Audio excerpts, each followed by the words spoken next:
Hello students, I welcome all students of Diploma first year, first semester to the presentation session on the paper Communicative Skills. So let us start with Unit 1 on the topic Comprehending a Text Using the SQ3R Method. Let us go through the table of contents first. It's the introduction, the SQ3R method, application of the SQ3R method, SQ3R method, its importance, identifying the central idea of a text, reading comprehension question types, sample question types with examples, and conclusion. Let us know what the SQ3R method means.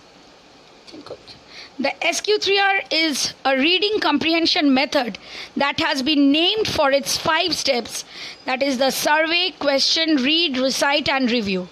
The method was introduced by Francis. Let us move on to the application of this method. The first point is the survey. First, you need to take a few minutes to scan the entire text. Next is question. Ask yourself questions about the text that you scanned during the previous step. Read the text while keeping the structure from step 1, that is S, and the questions from step 2, that is Q, in the back of your mind. Next is recite, and finally review.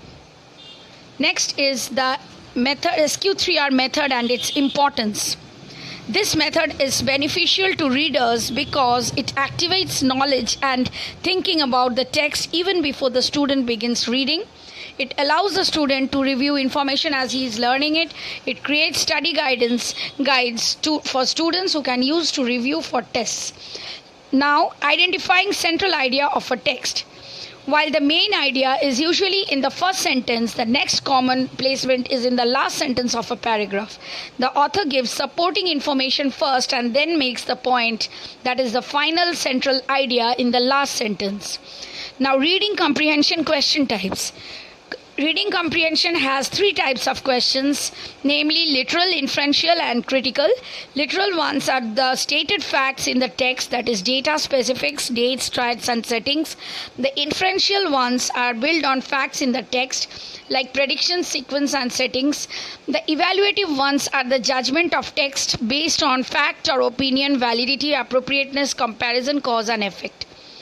Let us now go to the sample question types with examples. Okay. So questions have over the years evolved to different question types to now collect different sets of information. The types of question used in a research study are decided by the information required, nature of the study, time that the respondent has, their willingness to participate, and the time and budget constraints of a study. So let us now discuss some widely used types of questions with sample examples of these question types. The dichotomous question. The dichotomous question is generally a yes or no close-ended question. This question is generally used in case of the need of basic validation. It is also used to distinguish from in between people that have had some or any form of interaction with your brand. In the below example, a yes or no question is used to understand if the question has ever used your online store to make a purchase. The respondents that answer yes can be bunched together, and the respondents that answer no can be bunched together, and both can be asked different questions. Have you purchased a product or service from our website? Yes or no? So this is the type of question that comes under the yes or no type. Next is the multiple choice questions. Multiple choice questions are a question type in which a respondent has to select select multiple choice question or many multi-select multiple choice question responses from a given list of options. The multiple choice question is consisted of an incomplete stem or a question, right answer or wrong, right answer or answers, incorrect answers, close alternatives, and distractors. Not all questions would have all of the above, and these guidelines can be used as deemed fit or that best matches the expected outcome of the question. Typically, single select questions are denoted by radio buttons and multi-select questions are denoted by check boxes. An example of a multi-select multiple choice question is a bank that would like to launch a new credit card and wants to understand the usage of payment merchants would ask the following question, like what types of credit cards do you have? Select all that apply. It may be a Visa, a MasterCard, American Express, Discover, Diners Club, and so on. This helps the bank understand the preference of payment merchant and use that in their new product launch. The third type is rank order scaling question. The rank order question type allows a respondent to rank preferences in a question in the order of choice. This question type is used to understand the weightage that is offered by respondents to each option. The other type of rank order question is a drag and drop question type where the respondent can rearrange options on the basis of importance. Next is the text slider question. A text slider question is a rating scale question type that uses an interactive slider in the answer to select the most appropriate answer in a question. The scale is well defined and on an equal continuum. Rating scales are often used to measure the direction and intensity of attitudes. The example mentioned above can also be depicted by a text slider where either end of the option has an anchor.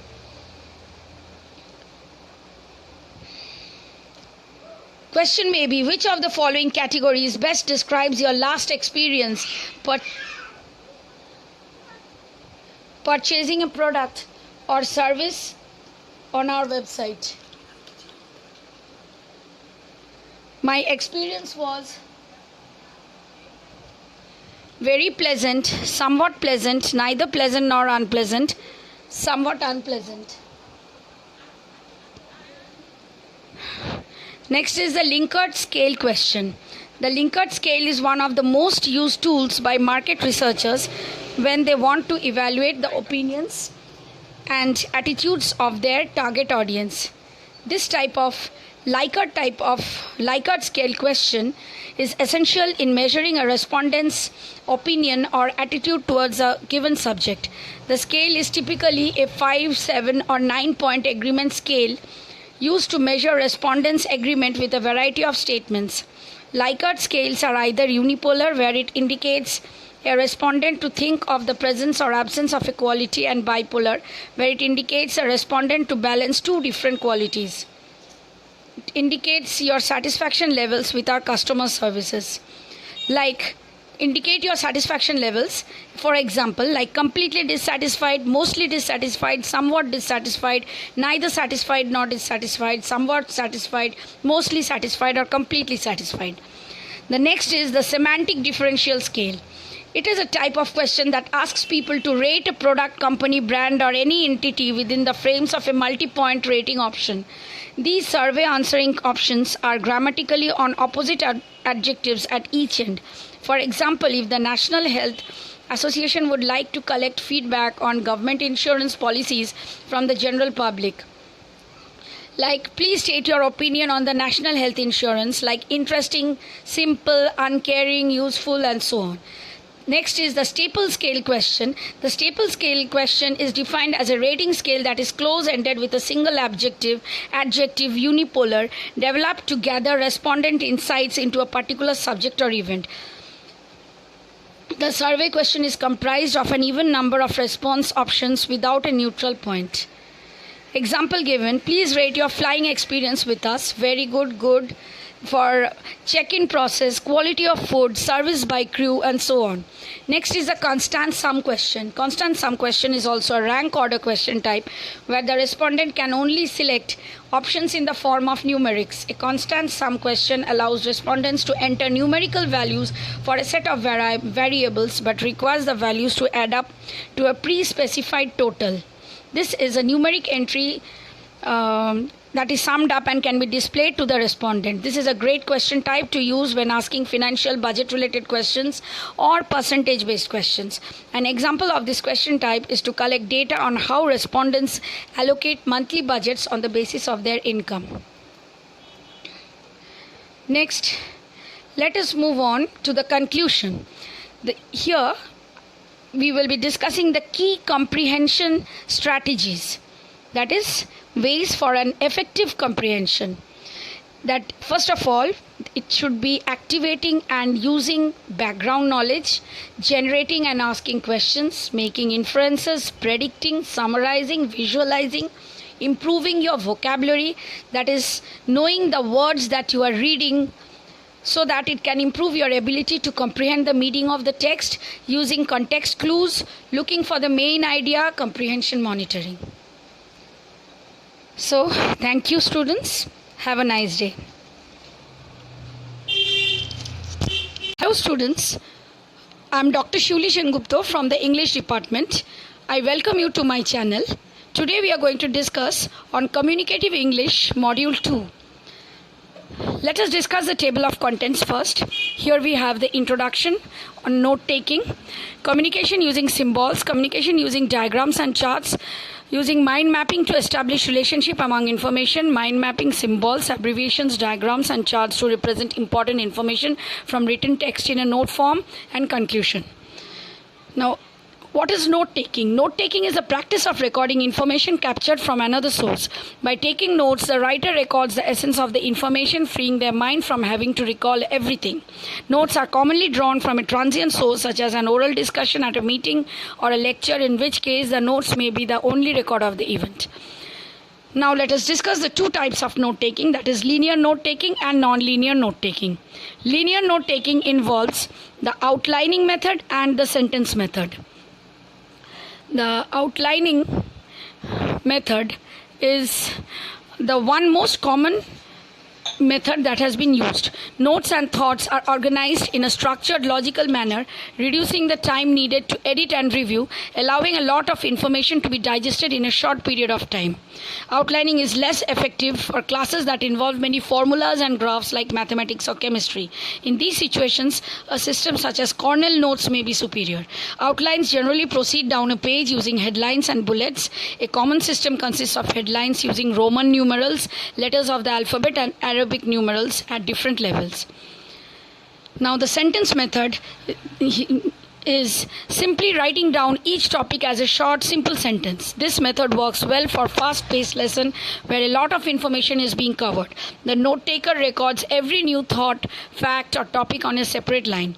All information is recorded but is not organized into major and minor topics. Notes can be numbered or set off with bullets showing where a new thought begins. Now we'll be discussing the non-linear note-taking methods. Under non-linear, we have charting, mapping, Cornell Notes, SQ3R. Charting, this method of note-taking is useful for subject matter that can be broken into categories such as similarities, differences, date, event, impact, etc. Charting works best if students are able to identify categories and draw a table prior to the lecture. This method is also useful as an editing tool. Students may review and rewrite notes using the charting method. The method may work well for students who like to organize information really neatly and who learn by recognizing patterns. Mapping uses spatial organization and diagrams to assemble information ideas that are written in a tree structure with lines connecting them together. Mind maps are commonly drawn from a central point, purpose, or goal in the center of the page and then branch outward to identify all the ideas connected to that goal. Colors, small graphs, and symbols are often used to visualize the information more easily. This note-taking method is most common among visual learners and is a core practice of many accelerated learning techniques. It is also used for planning and writing essays. Cornell Notes method of note-taking was developed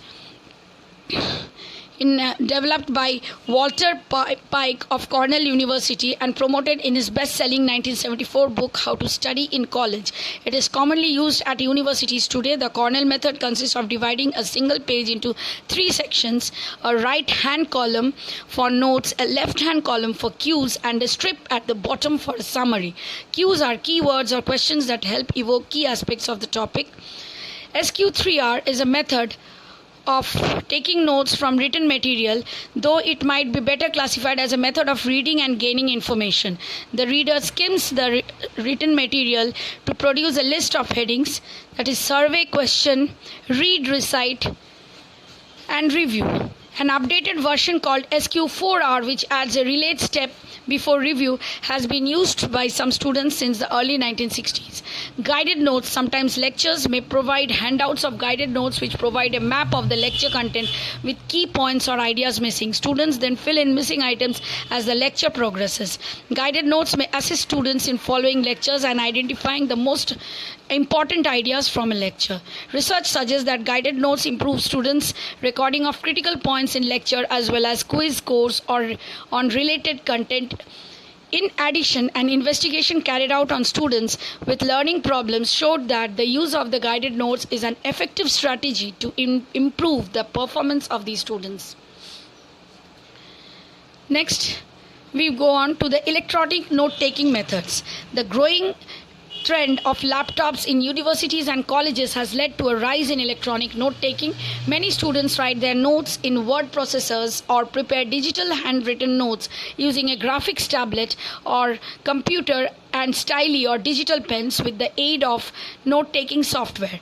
Online applications are receiving growing attention from students. Communication using symbols. Symbols can be used for both receptive and expressive communication. Objects, parts of objects, pictures, prints, actions, gestures, signs, and speech can all be symbols. Symbols may start as cues and signals. For example, a red octagon may be a symbol for stop. On a map, a blue line might represent a river. Now, let us discuss the communication using diagrams, charts, and graphs. Charts are a wonderfully illustrative method of displaying data that would otherwise be too complex for many audiences. We have different types of numerical data charts like bar graphs, line graphs, pie charts, stacked comparison charts, and so on. Mind mapping. Mind mapping for better relationships among information. Just a minute. So, we'll be discussing what is mind mapping.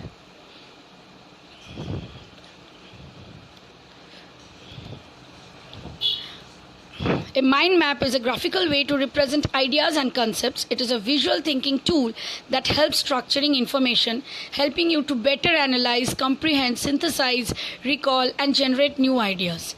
In a mind map, it is an activity that is both analytical and artistic and engages your brain in a much richer way, helping in all its cognitive functions. And best of all, it is fun. The techniques of drawing a mind map. Drawing a mind map is a very simple technique like 1, 2, and 3. We start in the middle of a blank page writing or drawing the idea you intend to develop in landscape orientation. We develop the related subtopics around this central topic, connecting each of them to the center with a line. We repeat the same process for the subtopics, generating lower level subtopics as you see fit, connecting each of those to the corresponding subtopic. And finally, we conclude by discussing the various uses, applications, and the benefits of this mind mapping procedure. It helps in note taking, brainstorming for individuals and groups. It helps in problem solving, studying and memorizing facts, planning, researching and consolidating information from multiple sources, presenting information, gaining insight on complex subjects, and jogging your creativity. Thank you.